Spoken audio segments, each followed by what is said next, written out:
Hey fam, it's your girl, Amber Wynn, Philanthrepreneur, and I'm excited about 2024.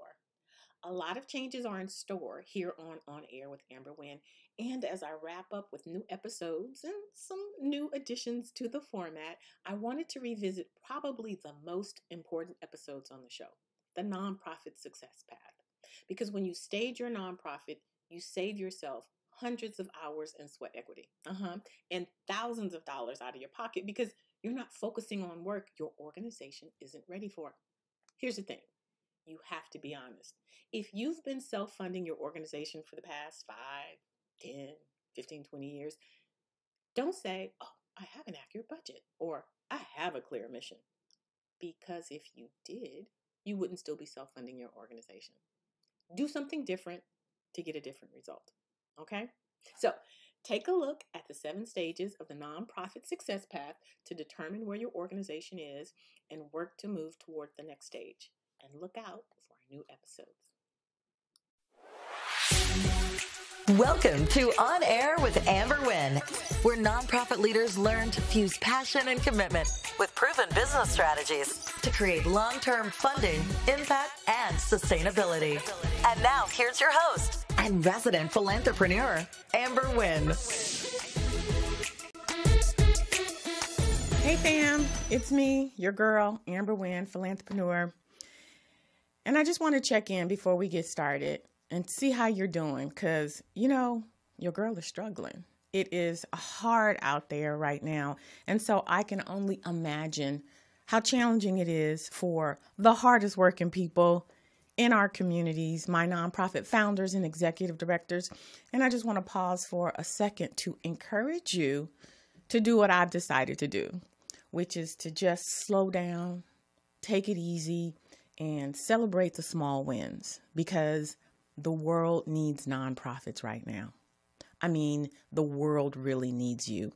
And I'm going to give you my dose of I got you, so don't worry about it. But I really just want to encourage you to just slow down and just appreciate all that you bring to this world because you bring a lot, right? And I'm going to go ahead and toot my little horn because, I bring a lot too. And so I've just decided to just step back and take it a little bit easy. Celebrate the small things. The small things for me that make me happy is just a nice, delicious cup of coffee in the morning, just to set the tone, just to get my mind right. I am one of those people where if I don't have my coffee, I get slightly irritated. I do. So today's shirt is Instant Human. Just add coffee. That's right. And talking about celebrating the small victories, I want to give a shout out to Dr. Tina King Harris, Assistant Superintendent and Vice President of Student Affairs at Southwestern College over in Chula Vista. We had our grant funded for $3 million for a Title V grant from the Department of Education. It's for a first-year experience. So it's a challenge for kids of color, Black, Latino, getting into college. It's also a challenge keeping them in. So this Title V grant is going to help retain our amazing Black and brown kids over there at Southwestern. So woohoo, Dr. King, we did it. We did it. That's my small victory. $3 million ain't small, but that's my small victory. All right, so let's get it going. Today's episode, we're still talking about nonprofit success path. Why? Because when you can stage yourself, you eliminate a lot of extra time and a lot of wasted money. You get rid of the frustration, the overwhelm, and you stay in that little space. You accomplish all that you need to do in that little space so that you can move on to the next thing. So this session's topic is stage 4, building your leadership team. And y'all know what we do. Before we jump into it, we're going to hear from one of our sponsors. Be back soon. This is you, and this is your business. From invoicing your first client, to your 10th client, to your 100th client, you'll need to get paid quickly.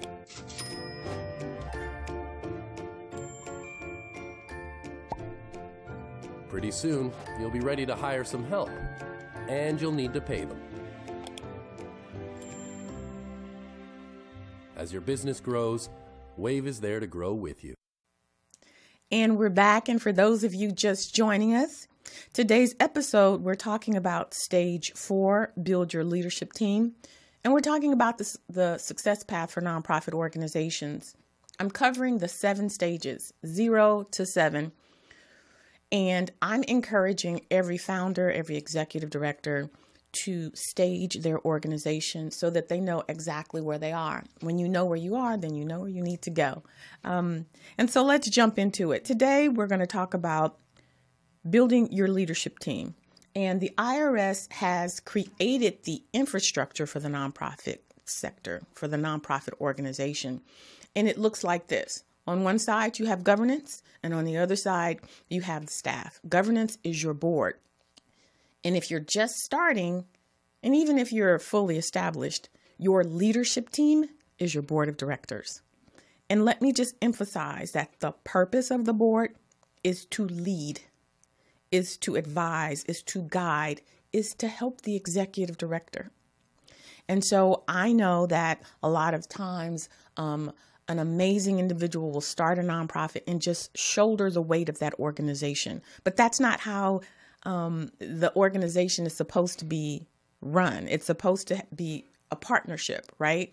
With the governing board supporting the executive director. Yes, the executive director reports to the board, but the board has a specific purpose, a specific function, and that is to support the executive director, believe it or not.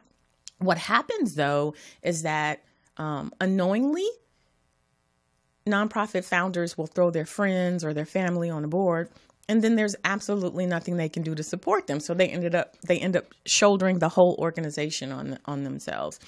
And what I say to that is you got to start where you are. If that's what you've done, if you've put people on your board not knowing that the board is crucial for maintaining work-life balance. I'm going to say it like that. Right? Because if you have a support team, then there's some things that they're supposed to be taking care of. And then there's other things that you're supposed to be taking care of instead of you taking care of the whole thing. So I'm going to go into details in another episode about how you can transition your lovely friends and family out and transition seasoned board members in. But for today's session, we're just talking about stage 4, building your leadership team. So let's talk about this at a high level, right? What most founders don't understand about the role of the board of directors is they're there to support you, right? They're not there to berate you. They're not there to undermine you. They're there to support you. They are your governing entity, meaning you're not running it. They are running it. They're running the organization. That's the way the IRS designed it. So if you want to be the last person to have the last say so, even if you're the founder, then you need to be the president of the board of directors because the executive director reports to the board. Secondly, your nonprofit board is responsible. It is their fiduciary responsibility to fundraise for the organization. So if you're struggling, trying to bring in consistent funding, trying to sustain your organization, I can guarantee it's because you don't have a seasoned board, because the board is supposed to fundraise. And then also when we talk about growth and sustainability, the main way that you get to grow is through your board. For example, if you're looking to get into a new geographical area, you want to lean on your board, tap into their resources and see how they can get you into some different areas. Sustainability is huge because a lot of the times a founder will give you funds specifically for the program, not for operations. And as you know, operations is the hugest part of the budget, salaries. And so your board can help with sustainability with its contributions, the board dues and those other resources, the get that they bring in. So when we talk about a partnership, when we talk about your leadership team, your board is crucial. And so that really goes into, making sure that you have, like, I call them powerhouse board members. You don't want people with a good heart. You don't want people who, has some experience with this or some experience with that. No, you want to be specific. You want to be intentional about your leadership team. You want powerhouse people. You want professionals. You want people who can open doors. You want people with resources. You want people who are seasoned, because when they know what they're supposed to do, you don't have to convince them to do it. And that's the biggest hurdle that I see with nonprofit executive directors and founders, trying to make their board do things that they're really supposed to be doing. And so having a seasoned board, you just step in, you do what you're supposed to do as executive director, and they do what they're supposed to do as a board member. And it's one big happy family, right? You've got your A team, you've got your B team, and together you're a powerful team. And that's what we want. We want powerhouse board members. How do you get a powerhouse board member when you just started an organization? I get this question all the time. Do I pay them? No. Your board member is a volunteer. How you get them is by having a mission that inspires, right? If they can get behind what you're doing, even if you're a startup, they're like, I like what it is that this person is doing, right? And they can get behind it, and they're going to leverage their resources, right? And then you've got to give them something that's like worth them being an ambassador for, right? So if a person is in the business sector and they sit on your board, you want them to feel proud enough to say, hey, I sit on this board. Wanted to know, number one, if you'd be willing to join the board, because it's also the board's responsibility to recruit. But secondly, you want them to feel comfortable enough to ask people for resources. If your nonprofit is janky, then they're not going to, leverage their social capital, their brand.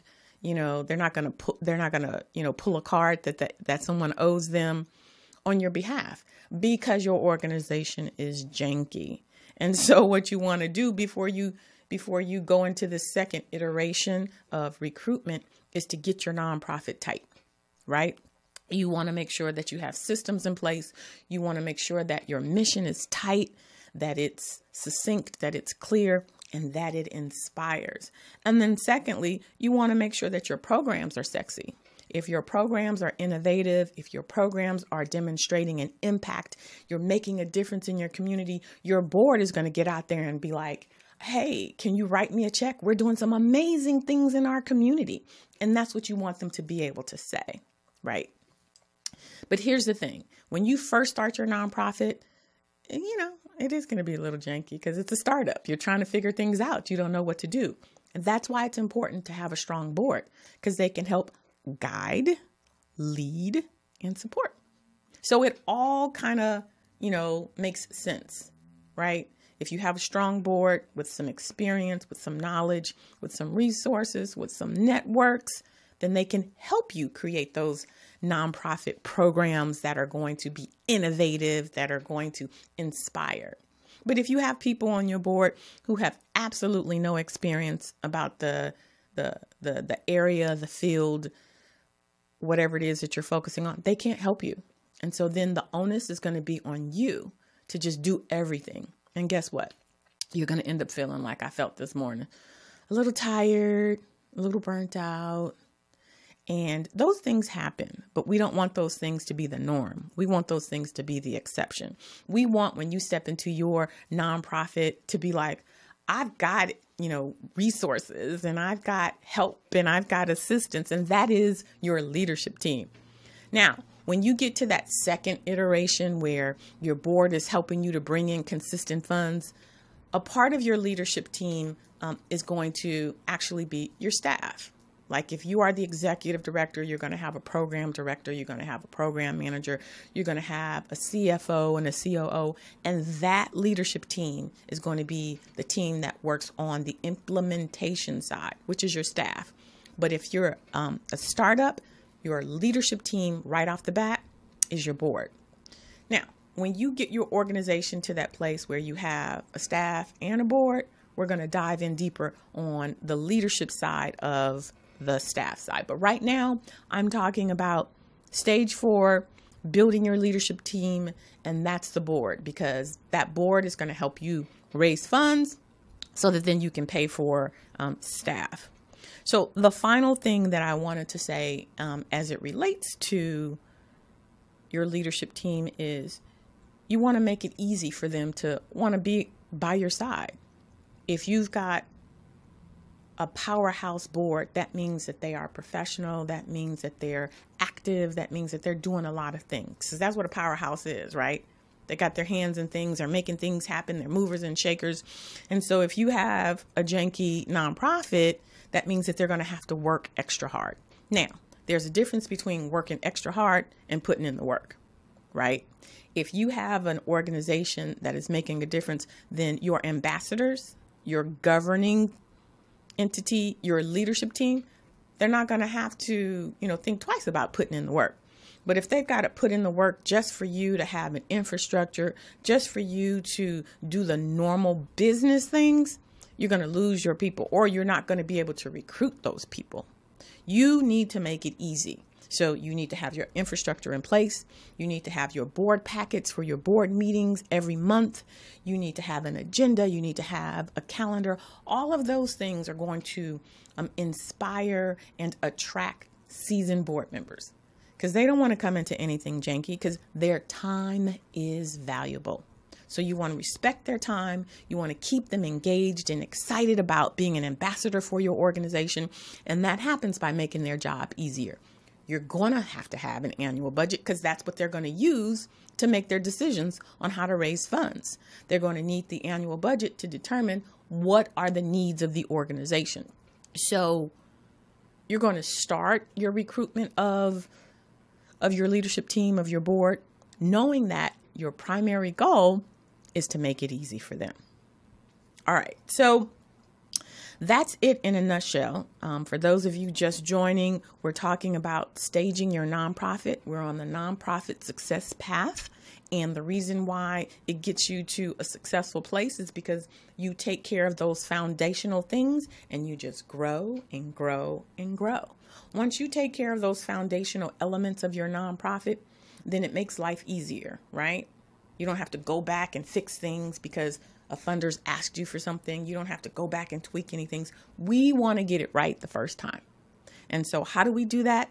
We follow the nonprofit success path. And today we're talking about building your leadership team. All right, so we're going to pause right now for another sponsor. But when we get back, you know what time it is. It's the question of the day. Do you have a tool that organizes your company's paperwork and takes care of all your record keeping? Does your current record-keeping system send you 90-day alerts to remind you that your key documents are about to expire and need to be renewed? Can you find contracts and procurement opportunities in seconds from any of the 50 United States so you can grow your business?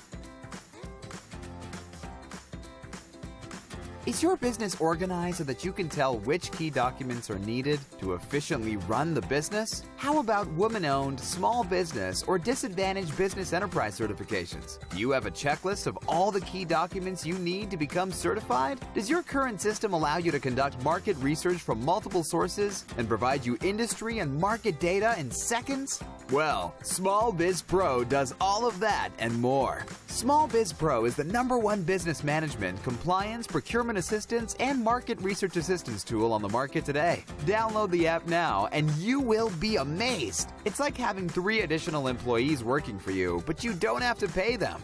What are you waiting for? Welcome back, fam. Today's conversation is about building your leadership team, stage 4. And we're going to jump into Ask Amber, where you get to ask me all of your pressing questions. Whatever it is that's on your mind, you can let me know. Feel free to hit me up on my social media handles, Instagram, Facebook. Ask your questions, and then I'll make sure to answer them here on air. Today's question is, where do I find powerhouse board members? And that's an excellent question, because I say it all the time. You don't just want somebody who's got a good heart, somebody who loves you and supports you. You want a powerhouse board member, right? You want someone, number 1, with skills. Number 2, who's got resources. Number 3, in my opinion, who's not afraid to ask somebody for some money on behalf of your organization. We'll talk a little bit about that in a minute. Everybody brings their different strengths, but you can't have people on your board and everyone's afraid to ask for money. Yeah, that's not going to work. So where do you find powerhouse board members? I'm going to tell you to start with in-house. If you have one amazing board member who you absolutely adore that you can turn to and say, hey, can you help me? And they're like, yes, I got you. Or if you have a question or a problem, and they're like, what do you need? I'm here to support you. Turn to that person, because typically, you know what your mama say, birds of a feather flock together, and say, hey, we really need to grow our board. Do you know anybody that you think would be a good addition? Someone with this skill, someone in this field? Because typically people really hang around the same caliber of people. And because that person is already on the board, they can really speak to the experience, provided that they've had some good ones, right? And you can say, I really want to build the board so that you have some support, so that we can grow the organization, so that we can make more of an impact in our community. And there is no better person to do that than a person who's already doing the work. So start with, if you have any like amazing board members on your board, start with them. If you don't, then I'm going to suggest going outside your circle and look for people who already have the skill set that you want your clients to achieve. For example, let's just say if you're doing a STEM program and you want your students to become an engineer or a math and accounting professional, then I would start with the associations, right? Especially if they are specific. So if you're trying to support young African Americans, then I would go to the Black Association of Engineers, or the Latina Association of Small Business Owners, Entrepreneurs, or something like that. Or, Asian Pacific Association of Lawyers. Whatever it is, I would start with the association. Number one, it's because you understand that they have that subject matter expertise. So that's one of the skills that they're going to bring to your board. Number two, they are a part of an association. Associations have dues. So you know that they're comfortable with paying a monthly or annual dues. That's important. Number three, because they are in an association, that means that they have access to hundreds, maybe thousands of people that they can then leverage as your ambassador. When you have programs or you have conferences, they can get their association to help support that and help build your network.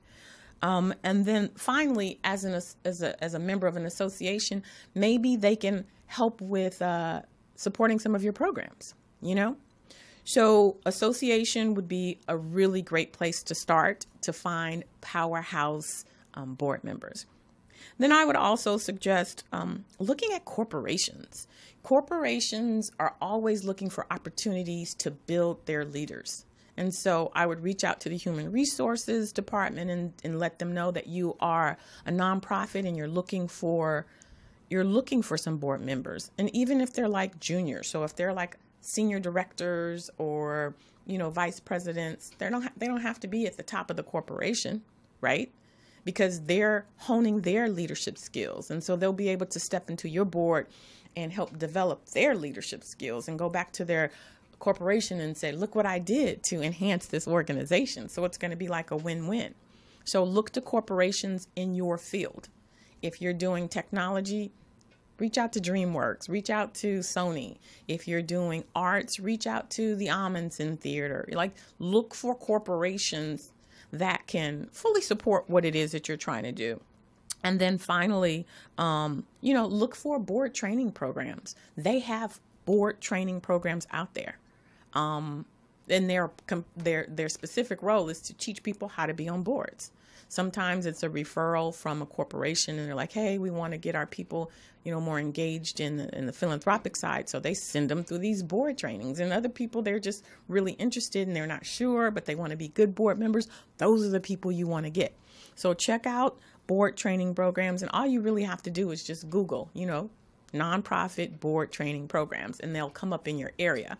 And you reach out to them and let them know, hey, I'm interested in, recruiting really highly trained seasoned board members or junior level board members, and form a relationship. You're going to have to do some work, letting them see what type of organization you are, the programs that you have. They're going to ask you for a budget, all of that stuff. But that's a very good place to go because you know that they're being specifically trained on that. All right. So one other thing. When you attend galas and they have a journal, sometimes in the back of the journal, they'll list who their sponsors are. Those are good people for board members. Or if you go to a hospital or like a Weingart, YWMCA. What is it? WMCA. You know what I'm trying to say. The Y. On their wall, they'll have like donors and they'll have board members. You know that they support youth. If you're a youth program, reach out to them on LinkedIn and see if they would be interested in joining your board. The beautiful thing about that is you already know that they are seasoned. If they're on that board, that means that they gave money. So you know that they're used to giving money. Like, vet them as much as you can. Just because they're on one board, most likely they are open to being on another board because most board members sit on 2 or 3 boards. So find these resources, tap into these resources, and leverage them to help recruit powerhouse board members. All right, so that was Ask Amber. Now we're going to move into my favorite part of the session, which is a spotlight on our nonprofits who are doing the work in our community. It's my favorite thing, as I said before, because our founders, they're so far in the weeds that they don't really come up and, number one, get the accolades that they deserve, but number 2, get the visibility that they need to not only connect with their clients, but, kind of showcase themselves for potential funding from funders who are out there looking for amazing programs to sponsor. So in this episode, I'm very proud to feature Educational Student Tours, EST. EST is a 501c3 nonprofit organization that's dedicated to supporting youth from foster care and low-income families. And they help them with attaining their dream of graduating college, a 4-year college at that. So we're going to pause for a second and, hear from EST.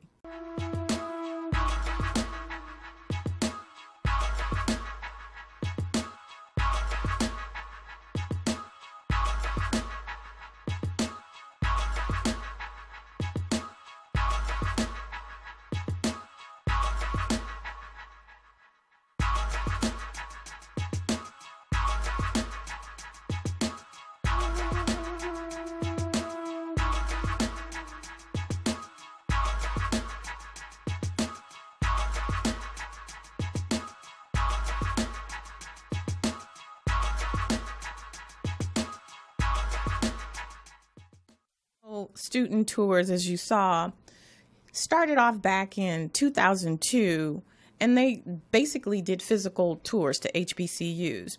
But after a while, they really realized that just showing the kids what the colleges look like and where they were wasn't enough. And so they expanded their services to include college advising, application essay coaching, ACT, SAT prep tutoring, financial literacy, and scholarship essay coaching. And over the years, the organization has helped hundreds of students secure scholarships, including 4-year full ride scholarships. So if you're really interested in making a difference, if you are a funder who'd like to support an organization that's really doing the work, one of our most marginalized communities, I would encourage you to make a donation to EST at www.estcap.org, which stands for Educational Student Tours College Access Program, or reach out to them at 310-215-9522. That's 310-215-9522. They're doing some amazing work over there. Okay, and so, as I mentioned before, we are on a journey, It's not about getting everything done right now. It's really about the path that you're on. And in this pathway, I I want you to just pause for a minute. Today's Mindset Minute is about you stopping and realizing that it's not your responsibility to do it all. So for this Mindset Minute, I'm going to talk about stop doing it all, right? So the IRS has designed it so that you have help. Today we're talking about building your leadership team. I'm a type A person. And up until I hit my 50s, I felt like nobody could do it like I could do it. Yes, they could do it, but it's not going to be the caliber of how I do it. Once I got into my 50s, y'all, I realized that you can't always sacrifice, great for good. Like sometimes good is just good and it's good enough. Why? Because it helps to preserve me. So yes, I may want it to be great, but good is good. Because my reality is my 20% is somebody else's 100%. And for a lot of my nonprofit founders, I find that to be true. So respect the infrastructure that the IRS has created for you as the founder, as the executive director, and lean into the fact that you have an entity, a governing entity called your board, and their responsibility is to support you. Like it's written that their role is to support the executive director. So you may believe that this is your baby. You may believe that no one can do it the way that you can, and it may get done differently, but it will get done. And in the end, you want to preserve yourself so that, when we talk about long-term and sustainability, that you are there, right? If you're doing everything, which is what you're tasked to do as an executive director and what the board's tasked to do, you're going to get burnt out. And the world needs nonprofits right now. And it's the executive director who's holding the nonprofit up on their shoulders. So I am going to encourage you to shift your mind around what it is you're supposed to do. You are not supposed to be doing it all. If you're going to put your time and energy into anything, I'm going to encourage you to put your time and energy into building up a very powerful leadership team. People who, when you pick up the phone to call, or if they come in and they see your face is stressed, the first thing they're going to say to you is, "What's wrong? And how can I help?" Stop doing it all. Let go. Let people do what they're supposed to do so that you can be the powerful, passionate, not burnt out community leader that you really want to be. So that's it for my Mindset Minute. And that's it for this episode today. I want to, again, just encourage each and every one of you to be your best self. Your best self starts with taking time for you, leaning into what is, being comfortable with asking for help, and at the end of the day, just celebrating your victories, even if they're as small as a delicious cup of coffee or a $3 million grant. I'm just saying. All right, fam. Thanks for joining me, and we'll see you next week. Thanks for listening. If you enjoyed this episode, subscribe and leave a review on iTunes. Head over to www.amberwynn.net/podcast for the links and resources mentioned in today's podcast. See you next time.